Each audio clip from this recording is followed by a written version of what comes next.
Olá, estudante! Tudo bem contigo? Meu nome é Mário Gouveia, eu sou seu professor da disciplina Mediação Cultural em Unidades de Informação, a primeira do módulo Mediação e Uso da Informação do seu curso técnico em Biblioteconomia.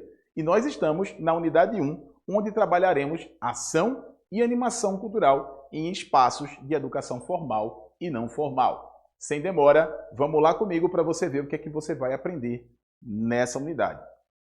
Nós vamos trabalhar os conceitos e o entendimento de educação formal, educação não formal, educação informal, cultura, preconceito linguístico e ações culturais. Sem demora, então, vamos começar? Vamos começar com música, que é sempre bom para a gente já se animar. Não é? Eu aqui não vou cantar, tá certo? Eu vou me restringir à minha função de ser professor, mas eu vou trazer aqui uma canção que ela é um clássico da música brasileira, o que é do Gonzaguinha. Em determinado momento da canção, ele conta e ele canta, não é? Que viver e não ter a vergonha de ser um eterno aprendiz. Isso é muito importante. Essa consciência de que cada um de nós é, de fato, um eterno aprendiz. Cada um de nós aprende à medida que se relaciona com outras pessoas. Né? E é exatamente essa primeira perspectiva que a gente defende aqui na nossa aula. Tá? Nós sempre teremos algo a aprender. Quem reforça essa ideia é o pensamento, são os postulados do Paulo Freire. Paulo Freire ele comenta, né, em sua obra, de modo recorrente, que nós somos, de fato, os únicos seres que temos a consciência de que somos inacabados. O que isso quer dizer, estudante? Inacabado? Como assim, professor? Inacabado é aquele que nunca termina, nunca conclui alguma coisa. E, nesse sentido, nós nunca concluímos algo efetivamente. A gente nunca aprende tudo, absolutamente tudo. A gente sempre tem algo a aprender. E quando, à medida que a gente vai aprendendo, à medida que a educação, a gente recebe essa educação, à medida que a gente busca essa educação, à medida que a gente se educa, a gente também vai se transformando, porque vamos compreendendo melhor as relações com o outro, vamos compreendendo melhor como as coisas elas se conectam nesse sentido. E aí nós temos essa perspectiva de que o que você aprende, na verdade, já que a gente nunca vai aprender efetivamente tudo, já que a gente sempre vai ter algo a aprender, então é muito mais importante a gente entender como a gente aprende do que o que a gente aprende, certo?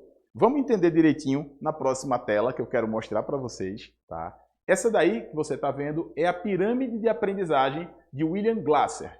Certo? Nessa pirâmide, naturalmente, no topo dela, né, você tem um conjunto de informações, né, tem lá, do meio para cima, você tem uma aprendizagem passiva. Né? Essa aprendizagem passiva você adquire ao ler. Então, quando você faz uma leitura, você consegue aprender 10% daquilo que você está lendo. Quando você escuta alguém dizendo alguma coisa para você, você consegue aprender 20% daquilo que está sendo dito, tá? Quando você vê alguma coisa, quando você percebe alguma coisa, você vai aprender um pouco mais, você vai aprender talvez 30%. E quando você consegue ver e escutar alguma coisa, né, alguém consegue te mostrar alguma coisa e você está ouvindo o que essa pessoa está dizendo, você consegue aí alcançar 50% da aprendizagem. Ok, professor, e como é que essa aprendizagem ela se faz de uma maneira maior, mais consistente, mais robusta? Aí o William Glasser fala da aprendizagem ativa. A aprendizagem ativa ela acontece quando você conversa, quando você debate, quando você reproduz, quando você classifica um novo conceito, tá? Quando você pratica e quando você ensina às outras pessoas.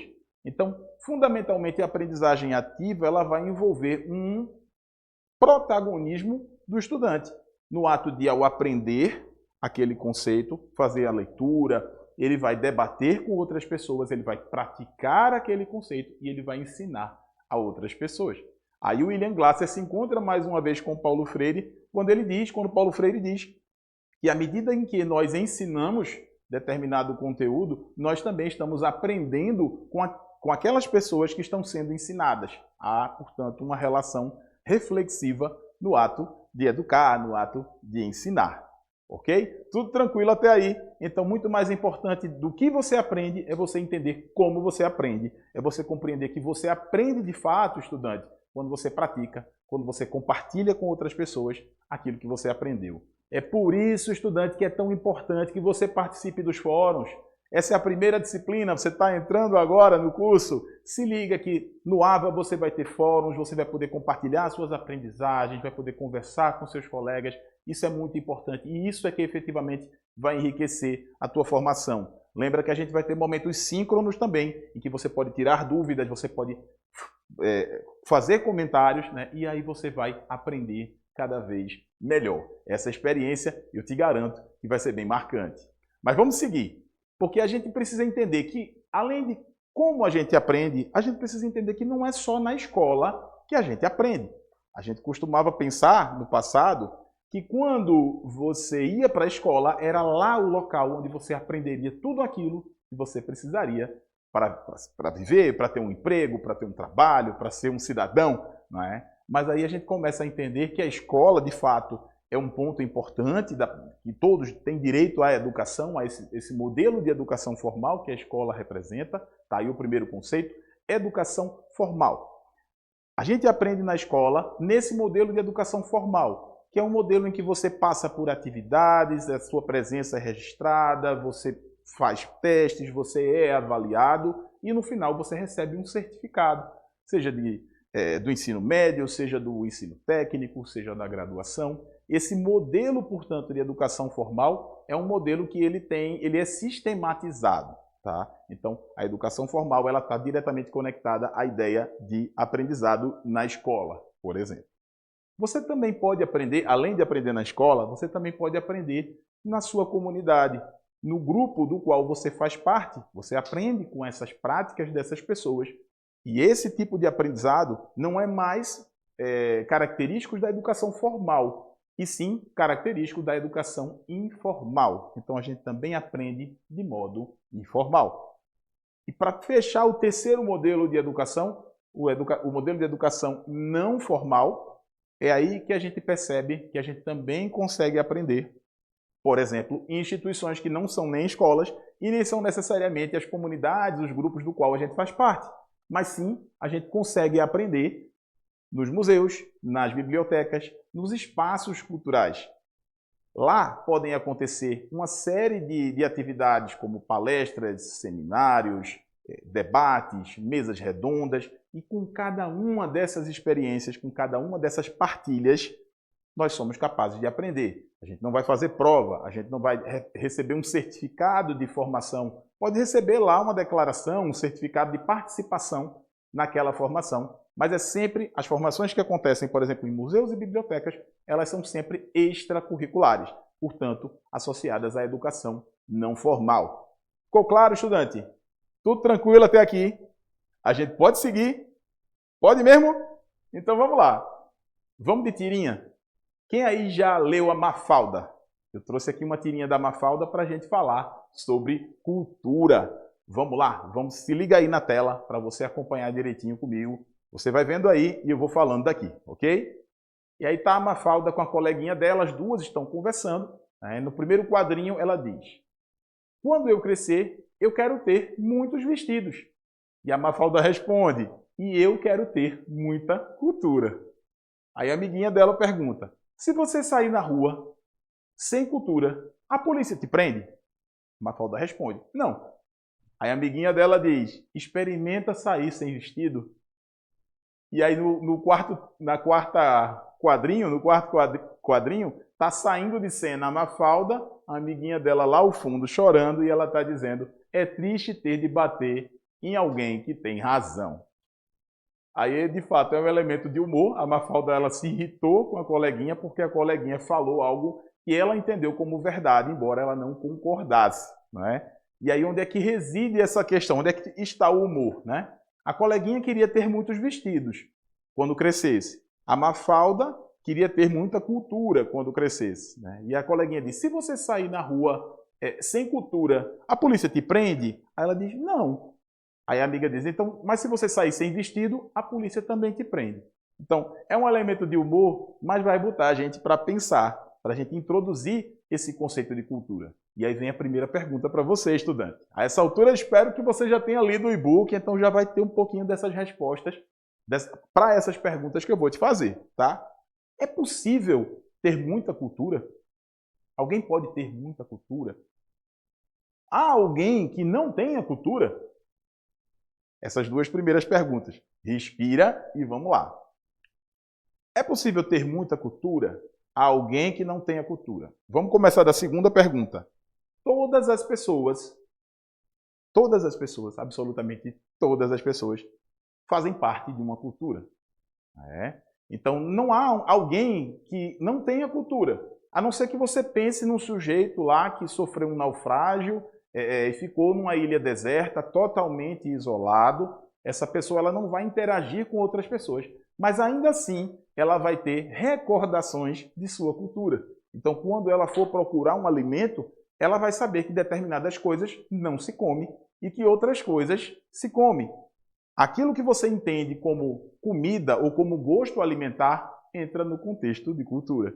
Então, ainda que totalmente isolado do mundo, você ainda tem recordações, você ainda tem aprendizados que você adquiriu na sua educação formal, na sua educação não formal, na sua educação informal, em todos os contextos de aprendizado que fazem com que você faça parte de uma cultura.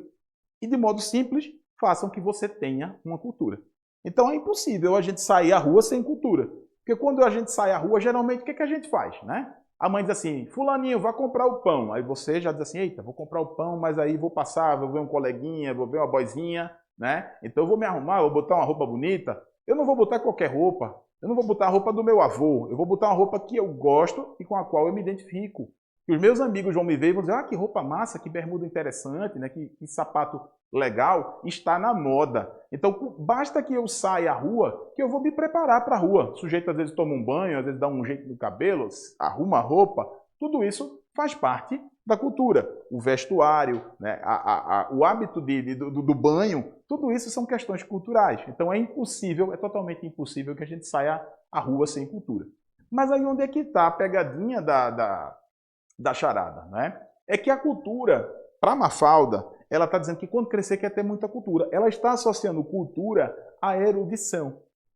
E não necessariamente a cultura está totalmente relacionada com a erudição. A erudição, ou seja, o ato de você conhecer muitos livros, conhecer muitos filmes, né? Conhecer muitas teorias, muitos pensadores, isso faz de você uma pessoa erudita. Isso é um tipo de cultura, ok? Mas não é o único tipo de cultura que existe. Existem culturas que são diversas, existem culturas que fazem parte e se relacionam, por exemplo, com comunidades, com periferias. Existem culturas que são intimamente relacionadas apenas com uma região. Há outras culturas que são mais amplas. Essas culturas a gente chama de culturas centrais, né? De culturas dominantes, de culturas hegemônicas, portanto. E as outras culturas a gente pode chamar de culturas periféricas. Essas relações culturais, né, entre centro, aquela cultura que é uma cultura dominante, a cultura de centro, e a cultura de periferia, é que vai construir e essas negociações, essas relações, é que vão construir aquilo que a gente acredita, aquilo que a gente pensa, aquilo que a gente reproduz enquanto sociedade, tá? Então, a cultura a gente pode definir como um conjunto de valores, conhecimentos, crenças, costumes e práticas partilhadas por um grupo. Esse grupo pode ser o grupo da tua rua, pode ser o grupo da tua cidade, ou pode ser, num contexto muito mais amplo, né? Valores, conhecimentos, crenças e costumes de uma grande parte do mundo, ok? Ou do mundo inteiro. É muito complicado a gente falar de uma cultura global. Embora haja aqueles que defendam a globalização nessa perspectiva de partilha, né, de visões e de conhecimentos de modo uniforme, Esse conceito ainda é um conceito muito problemático que a gente precisa tratar e a gente trata um pouco mais de ênfase no teu e-book, tá certo?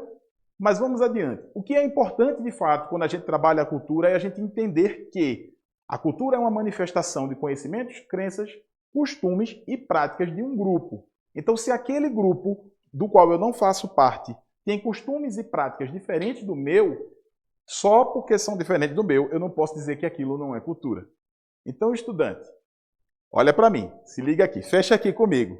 Se você gosta de um determinado tipo de música e você não gosta de outro determinado tipo de música, você não pode emitir um juízo de valor e dizer que aquela música, que aquela dança, que aquela prática, que aquilo não é cultura. Se aquela manifestação, se aquela dança, se aquela prática é feita por um grupo de pessoas, por um conjunto de pessoas, já se enquadra no conceito de cultura. Então, cultura não é só a erudição e não é só o que você gosta. Isso é muito importante, tá bom? Vamos seguir? Vamos adiante? E a gente tem mais uma tirinha para introduzir mais um conceito para a gente conversar, tá bom? Vamos lá, se liga na tela. Tá ali a moça toda apaixonada, né? O rapaz bonitão, arrumadão, ele sorrindo, sorriso bonito, né? Ele olha para ela e faz: oi, tem problema de nós bater um papo? E aí ela já se desilude, né? O coração partiu, ela já ficou com uma expressão preocupada aí. No terceiro quadrinho, ela sumiu e o rapaz ficou sem entender nada. E aí, estudante? Será que essa jovem ela se comportou com algum tipo de preconceito?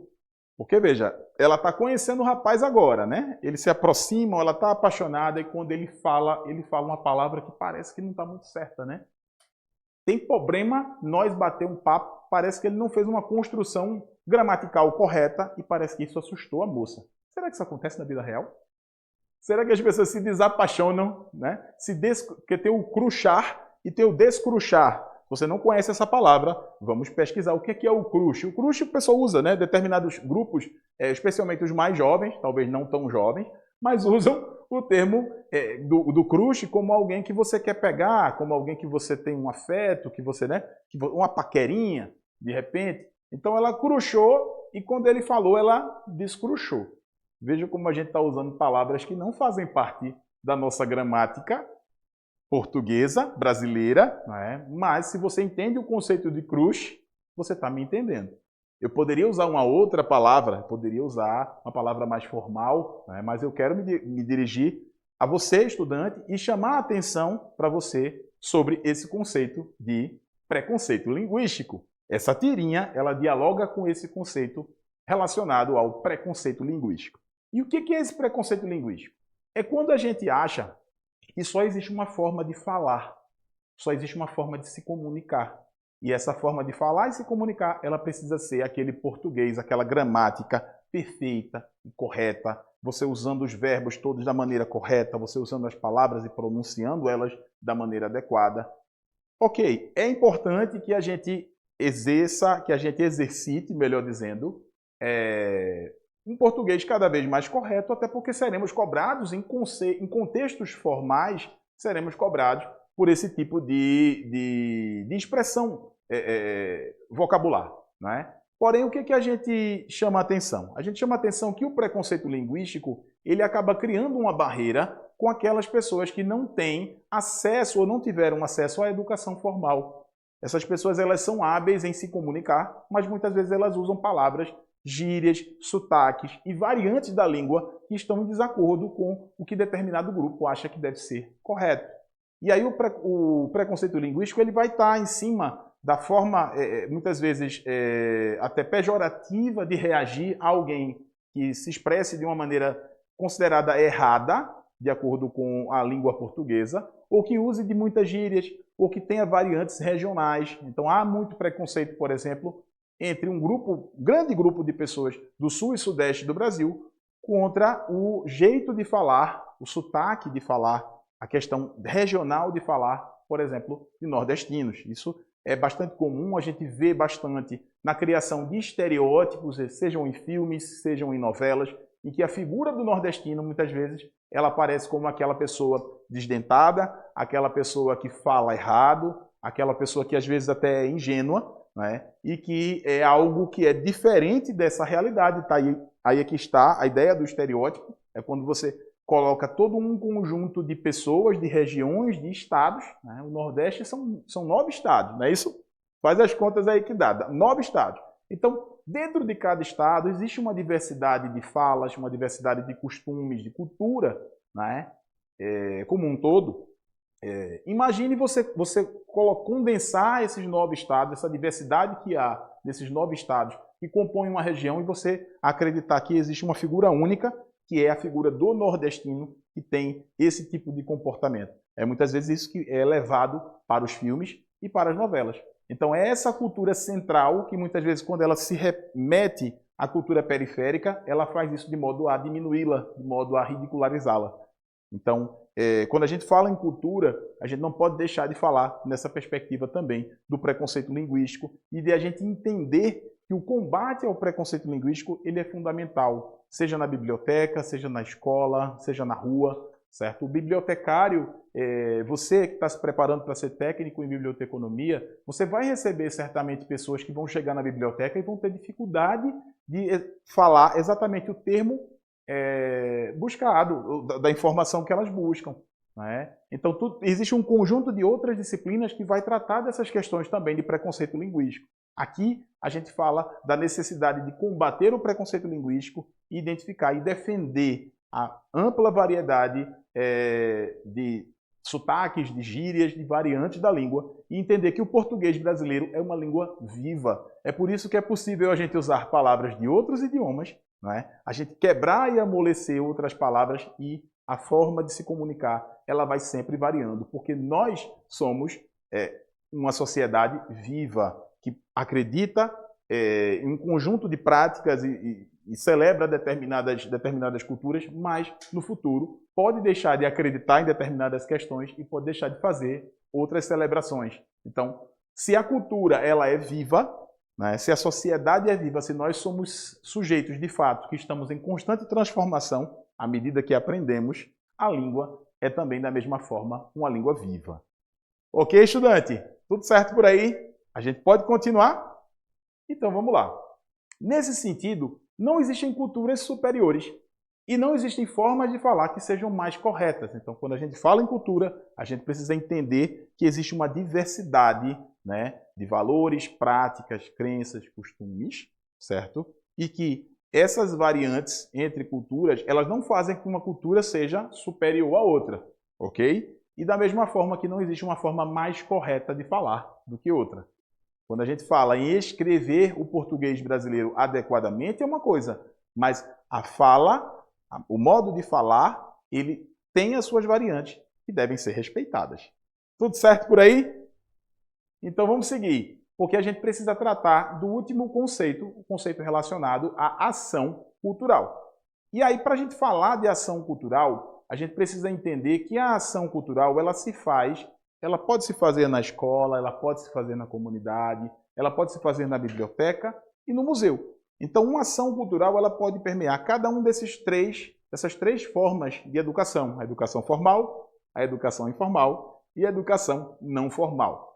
E as ações culturais, muitas vezes elas se fazem, elas acontecem, justamente para que as pessoas elas tenham dimensão da diversidade de cultura que existe no seu estado, que existe na sua cidade. Não é? Porque muitas vezes o que acontece? A cultura central, a cultura de centro, aquela que aparece na TV, aquela que vai aparecer na internet, aquela que vai aparecer na rádio, as músicas que a gente costuma receber, né, nos nossos aplicativos, nos YouTubes da vida, é algo que é pago. Né? São culturas, são manifestações culturais que elas são custeadas para que a gente tenha acesso a elas efetivamente. Né? E que cada vez mais a gente consuma esse tipo de cultura, essa cultura central. E, naturalmente, isso não é gratuito. É para que também, à medida que a gente consuma cada vez uma cultura de centro, a gente abandone cada vez mais a nossa cultura periférica, a nossa cultura de comunidade. Então, a ação cultural, ela visa trazer em evidência manifestações culturais do entorno dos sujeitos, daquela comunidade, certo? E aí a gente pode trazer aqui, eu gostaria de destacar para vocês, um projeto de ação cultural. Vocês vão ver exemplos no e-book de vocês e nos materiais complementares, mas eu queria evocar um exemplo de projeto de ação cultural que a gente chamou de a experiência do jogo do patrimônio 2.0. Esse jogo, essa forma de jogar, na verdade, ela se aproxima muito da ideia daquela pirâmide do William Glasser, né? Que quando você pratica, quando você discute com os outros, quando você ensina o outro, você aprende melhor. E uma maneira de fazer o estudante ter um protagonismo é envolvê-lo na prática lúdico-pedagógica de construir um jogo de tabuleiro. Essa ideia foi construída quase 12 anos atrás, né, quando passávamos pela experiência de trabalhar com a educação patrimonial pela Fundação do Patrimônio Histórico e Artístico de Pernambuco. Naquela oportunidade, trabalhávamos com a educação patrimonial. O que é que vem a ser essa educação patrimonial, estudante? Vem a ser um conjunto de ações que vão fazer com que estudantes e comunidades valorizem os bens culturais que existem na sua região. Nesse sentido, começamos a construir um jogo que ele se pautava em duas práticas que valorizavam o protagonismo dos estudantes. Um inventário de bens culturais imateriais e um mapa mental de cada região, de cada cidade, de cada comunidade. Esse inventário de bens culturais nada mais era do que um conjunto de discussões seguido de um registro feito pelos próprios estudantes em que se identificavam todo o conjunto de bens culturais e materiais que havia naquela cidade ou havia naquela comunidade.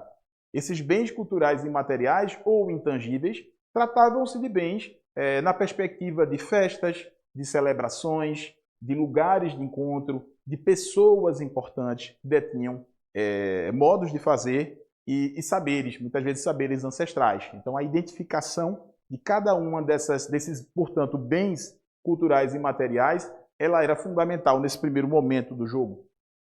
Nesse segundo momento se fazia esse mapa mental, que também é um tipo de inventário, mas de bens de natureza tangível. Então, identificavam-se igrejas, identificavam-se ruas, identificavam-se construções que, de alguma forma, eram representativas daquela comunidade.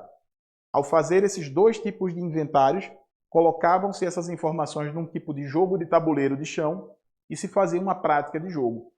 Quando o jogo começava, na verdade, a proposta ela já tinha sido concluída, que era efetivamente desenvolver uma ação cultural com aquele grupo, com aquela comunidade, fazê-los refletir sobre o que de fato era importante, quais eram os bens que precisavam ser valorizados e preservados, e assim se construía pelo menos uma reflexão relacionada à importância de construir uma identidade cultural, a despeito, né, de tudo aquilo que o Estado dizia que era patrimônio, que o país dizia que deveria ser valorizado. Mas aí você pode me perguntar, estudante, e o bibliotecário com isso? O que é que eu, professor, quando estiver lá dentro da biblioteca, atuando como técnico em biblioteconomia, como é que eu vou me envolver com esse tipo de ação cultural? Eu vou reproduzir essa prática? Não, estudante, você não precisa reproduzir esse tipo de prática, você não precisa reproduzir esse exemplo. Você precisa ter a consciência de que a biblioteca é um espaço onde esse tipo de ação pode acontecer. A biblioteca ela não precisa se restringir a ser um espaço que vai entregar o livro que a pessoa procura. Porque a biblioteca ela precisa ser entendida como um espaço vivo, assim como a língua, assim como a cultura. É um espaço vivo, é um espaço que não vai se encerrar na única função de controlar a informação em formato de livro e compartilhar essa informação em formato de livro para o usuário. Se nós estamos num centro, numa unidade de informação, essa informação hoje ela tem uma natureza múltipla. Ela não está só sobre o formato de livros de informação registrada. Ela também se faz a partir da apresentação de filmes, dos debates que podem acontecer após a audiência desses filmes. Ela também se faz a partir de apresentações culturais, declamações de poemas, exibições de música, reuniões de pessoas em torno de coleções, de feiras. Então a biblioteca ela é um organismo amplo e cada vez mais deve ser um organismo que esteja a serviço da sociedade, que possa se pautar como esse ente que vai ajudar na construção do conhecimento fora da escola, né? Porque aí nós estamos falando justamente desse modelo de educação não formal. Está compreendido por aqui?